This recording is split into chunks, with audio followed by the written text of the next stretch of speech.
கன்னத்திலே வைக்கலாமா?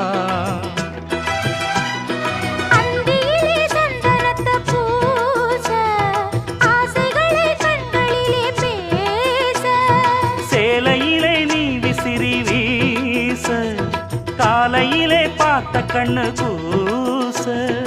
என்ன சுகமோ எப்ப வருமோ என்னென்ன பண்ணுதையா. மலையோரம் மாங்குருவி மாவிலையில் பாட்டெழுதி பாடுதடி.